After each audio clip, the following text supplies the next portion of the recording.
सभी को मेरा नमस्कार। मैं सुमन शर्मा आप सबका स्वागत करती हूँ। आज का मेरा जो विषय है वो लोक साहित्य, अर्थ, परिभाषा और स्वरूप है। लोक साहित्य, जैसा कि आप सब जानते हो कि लोक साहित्य परंपरा उतनी ही प्राचीन और पुरानी है जितनी कि मनुष्य जाति। लोक साहित्य जनता की संपत्ति होने के कारण लोक संस्कृति का दर्पण है। जैसा सच्चा और सजीव चित्रण लोक साहित्य में उपलब्ध होता है, अन्यत्र कहीं भी नहीं होता है। सरलता, स्वाभाविकता और सरसता ये इसके गुण होते हैं। इसमें इसका विशेष महत्व होता है। साधारण रूप से जो हंसना, खेलना, खाना, पीना सभी की स्पष्ट अभिव्यक्ति इसके अंतर्गत की जाती है, वह सब जो लोक साहित्य में लोगों के आसपास घटित होता है वही सब लोक साहित्य में आता है।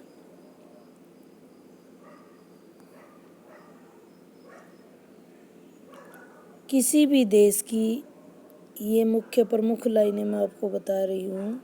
किसी भी देश की सभ्यता एवं संस्कृति, धर्म, रीति रिवाज, कला, साहित्य एवं सामाजिक आकांक्षाओं का सूक्ष्म अवलोकन लोक साहित्य द्वारा सुलभ और सरस तरीके से किया जाता है। लेकिन लोक साहित्य के बारे में बार बार प्रश्न उठता है कि लोक और साहित्य दो शब्दों से मिलकर लोक साहित्य बना है, इसलिए पहले लोक और साहित्य शब्द को समझना आवश्यक होगा। पहले हम लोक की बात करते हैं। लोक साहित्य में लोक शब्द का प्रयोग प्राचीन समय से होता आ रहा है। यह शब्द संस्कृत का लोक धातु की ध्वन प्रत्यय जोड़ने के साथ ही निर्मित हुआ है। इस धातु का अर्थ है देखना, अतः लोक शब्द का मूल अर्थ हुआ देखने वाला। इसलिए लोक शब्द से अभिप्राय उस संपूर्ण जन समुदाय से है जो किसी भी देश में निवास करते हैं। लोक शब्द की प्राचीनता के विषय में भी कोई संदेह नहीं है, क्योंकि जनसाधारण के अर्थ में इसका प्रयोग लिया जाता है। अनेक स्थानों पर लोक शब्द लोगों के लिए, इसी प्रकार पुराणों में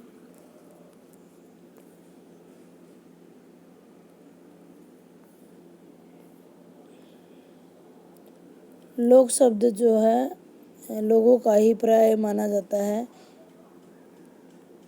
इसके अलावा इसका अर्थ जन, संसार से भी लिया जाता है। उपनिषदों में दो लोक माने गए हैं, इहलोक और परलोक। निरुक्त में तीन लोकों का वर्णन किया गया है, पृथ्वी, अंतरिक्ष और भूलोक।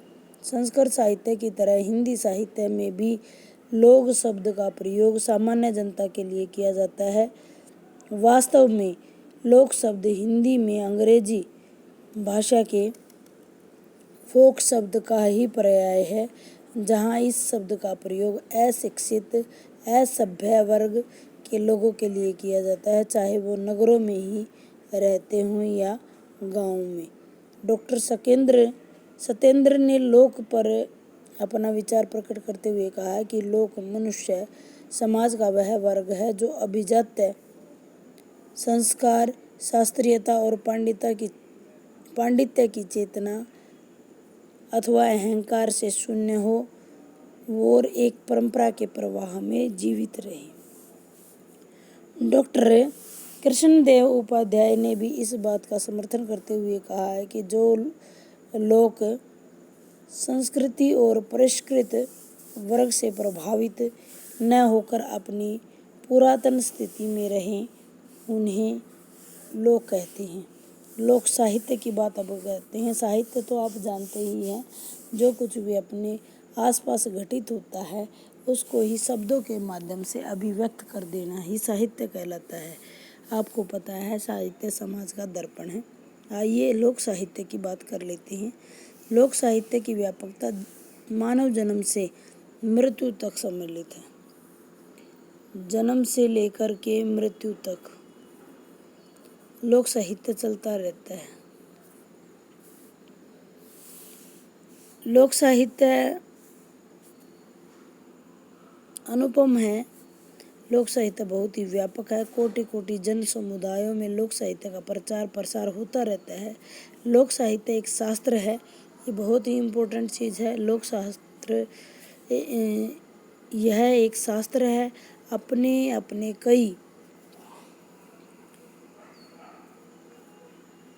शास्त्रों और एक बड़े इतिहास को समाहित किए हुए हैं। लोक साहित्य को बड़े इतिहास को सम्मिलित किए हुए और कई विद्वानों ने भिन्न भिन्न इसकी परिभाषाएं दी हैं। आज लोक साहित्य शब्द का प्रयोग अंग्रेजी में लोक लिटरेचर के पर्याय के रूप में भी हो रहा है, जिसका अर्थ होता है लोगों का साहित्य। वास्तव में लोक साहित्य वह मौखिक अभिव्यक्ति है जिसे भले ही एक भी व्यक्ति बनाने में न उसे कोई विशेष न गढ़ा हो, वो अपने आप ही बनता रहता है। सामान्य लोक समूह अपना ही मानता है। लोक साहित्य युग युगीन वाणी साधना में सम्मिलित रहता है। इसमें मानस का प्रतिबिंब होता है। इसका प्रत्येक स्वर, प्रत्येक शब्द प्रत्येक लक्षणा लोक की ही होती है। इसलिए इसका जो प्रयोग है वो सहज और स्वाभाविक होता है। आइए लोक साहित्य की कुछ परिभाषाएं जान लेते हैं। डॉक्टर रविंद्र भरमर के मतानुसार लोक साहित्य लोकमानस की सहज और स्वाभाविक अभिव्यक्ति है। यह बहुधा अति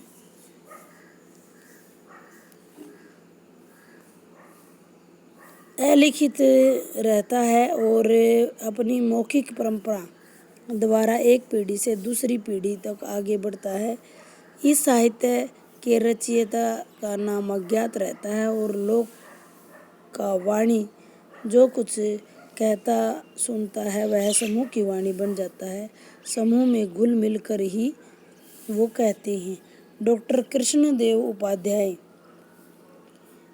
के अनुसार सभ्यता के प्रभाव से दूर रहने वाली अपनी सहज अवस्था में वर्तमान में जो निरक्षर जनता है, उसकी आशा निराशा, हर्ष विषाद, जीवन मरण, लाभ हानि, सुख दुख की अभिव्यंजना जिस साहित्य से प्राप्त होती है उसे लोक साहित्य कहती हैं। लोक साहित्य को यह एक ऐसी कृति होती है जिसे स्वीकारा गया है, जिसे समस्त लोक के समान अधिकार प्राप्त हैं।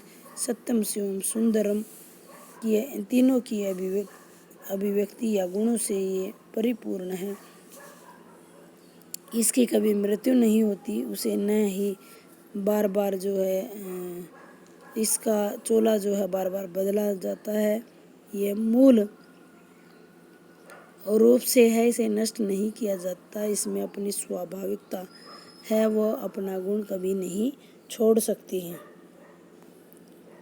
अगला देखिए, लोक साहित्य मंगलमय है, शिव तत्व से युक्त है। लोक साहित्य में सदैव कल्याण हुआ है। शिवम से मानव को ज्ञान प्राप्त हुआ है। मानव कर्तव्य परायणता की ओर प्रेरित होता है। इसे मानव को लोक व्यवहार की शिक्षा प्राप्त होती है। लोक साहित्य का स्वरूप। लोक साहित्य समग्र लोगों के राग विराग, हर्ष विषाद, सुख दुख, सह कृत्रिम स्वाभाविक सभी की अभिव्यक्ति है ये। इसलिए यह कहना अतिरंजित नहीं होगा कि लोक साहित्य सर्वत्र व्याप्त है। सर्वत्र व्याप्त है। लोक साहित्य जितना प्रादेशिक है उतना ही राष्ट्रव्यापी, और जितना राष्ट्रव्यापी है उतना ही अंतर्राष्ट्रीय। वह संपूर्ण मानव जाति में विश्वास रखता है। वो कोई भी राजनीतिक भले ही विश्व में अनेक देशों की लक्ष्मण रेखा में विभाजित करती हो, लेकिन लोक साहित्य राजनीति के इस प्रकार से विभाजन रेखा को स्वीकार नहीं करता। वो समस्त मानव जाति की बात करता है। मानव जाति को विरासत में भागवत एकता के रूप में विद्यमान है। लोक साहित्य सुंदरतम तत्व से युक्त है। मानव स्वभाव में सौंदर्य प्रिय है और प्रत्येक वस्तु में सौंदर्य देखना उसका स्वभाव है। सुंदरता को वो ग्रहण करता है, असुंदर को त्याग देता है। स्वभाव की विशेषता है तो यह स्वाभाविक है और सरसता सुंदरता इसका गुण है। लोक साहित्य सुंदरतम गुण और तत्व से युक्त है। इसी गुण के कारण वह जनमानस की अभिव्यक्तियों को अपने अंदर समाहित कर लेता है। जनमानस की जो अभिव्यंजना है उससे साहित्य को सुसज्जित करता है। लोक साहित्य सुंदरतम तत्व का से परिपूर्ण है।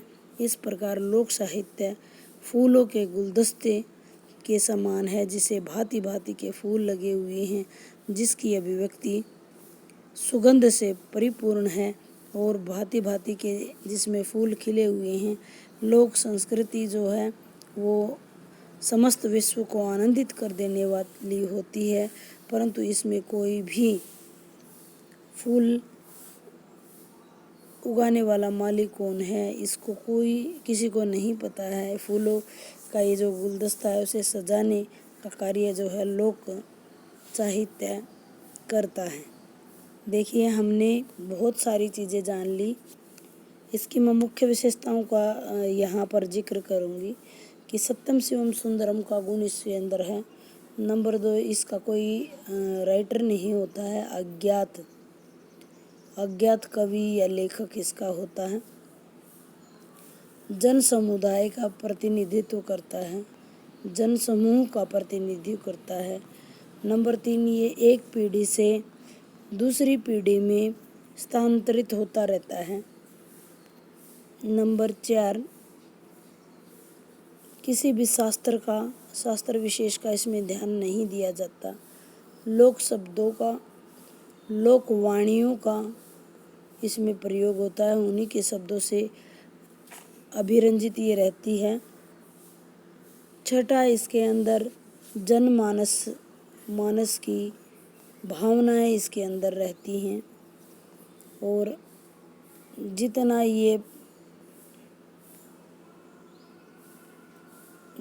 ये पारदेशिक है उतना ही ये राष्ट्रीय है और जितना ये राष्ट्रीय है उतना ही यह अंतर्राष्ट्रीय है।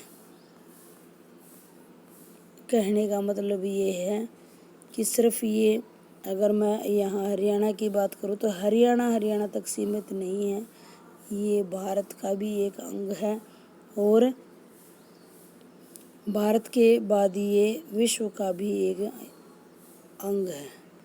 यानी राष्ट्रीय स्तर पर स्वरूप की बात करें तो ये जब तक मानव विद्यमान है, लोक साहित्य भी विद्यमान है और बहुत ही व्यापक है। उम्मीद करती हूँ आपको ये सारी चीज़ें समझ आ गई होंगी। ये 2 बहुत अच्छे। थकान कीजिए, ईश्वर के फैसले हमारे ख्वाहिशों से बेहतर होते हैं।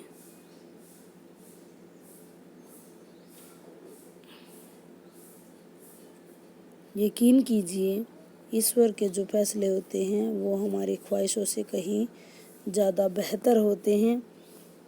देखिए, ज़िंदगी में शांति से जीने के लिए दो ही तरीके हैं। माफ़ कर दो जिन्हें तुम भूल नहीं सके हो और भूल जाओ जिनको तुम माफ़ नहीं कर सके हो। शांति प्रिय जीवन के 2 महत्वपूर्ण सार आपको दिया गया है।